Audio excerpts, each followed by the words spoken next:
sale aliento. Para un tiempo como este y situaciones del presente, momentos de reflexión con el evangelista internacional Julio Delgado. Julio Delgado.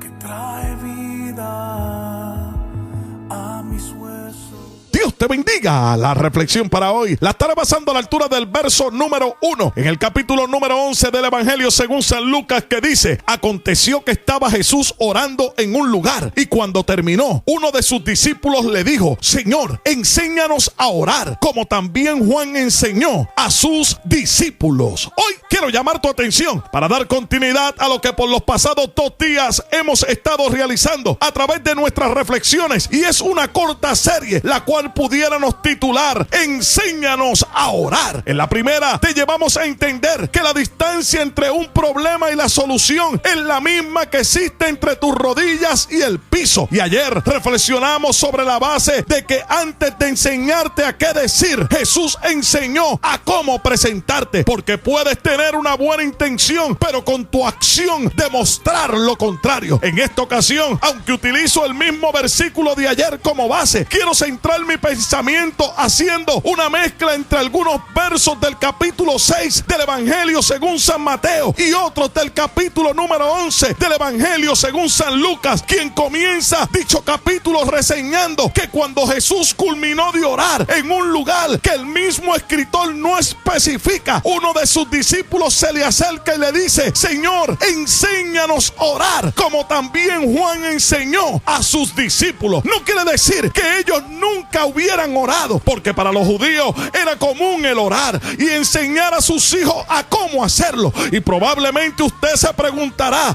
entonces, ¿por qué piden que les enseñe a orar? Porque era costumbre de los rabinos enseñar a sus discípulos una oración sencilla para uso frecuente. De igual manera, no podemos olvidar que Juan el Bautista fue el precursor de Jesús, quien prepara el camino para Jesús. Por consiguiente, existen muchas similitudes entre sus ministerios. Juan enseñó a sus discípulos a cómo orar. Jesús también enseñó a sus discípulos a orar, solo que dentro de las Sagradas Escrituras hay menos información sobre el patrón de la oración enseñada por Juan. En Mateo capítulo 6, después de que Jesús habla sobre la postura de quien ora, hace una advertencia a fin de clarear las mentes de sus discípulos ante lo que ya ellos conocían o habían visto a otros practicar en la oración. Y el fin de esta serie es el mismo: dirigirte a hacer las cosas de la manera como están establecidas en la palabra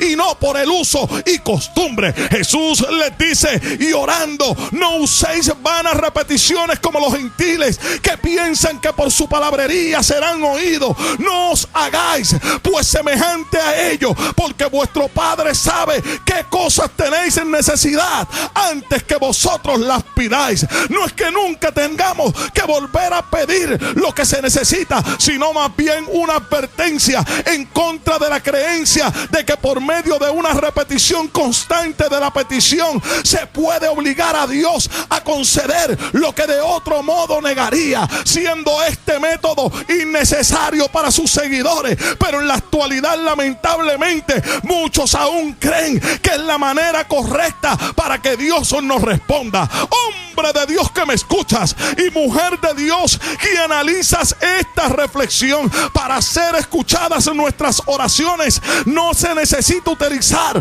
un lenguaje que incluya palabras rebuscadas ni repeticiones en donde al final no se dice nada, sino más bien un lenguaje sincero que salga de un corazón constricto y humillado, el cual jamás despreciará al Señor. Porque Jesús, a causa del ruido, no escuchó lo que gritaba el ciego Bartimeo, pero sí pudo escuchar lo que anhelaba su corazón. Si deseas contactarnos, es muy fácil comunicarte con el evangelista internacional Julio Delgado para tus eventos, campañas, conferencias o consejería, llamando al 407-791-4123 o visitando el www.juliodelgado.org. Gracias por permitirnos ser de bendición a tu vida.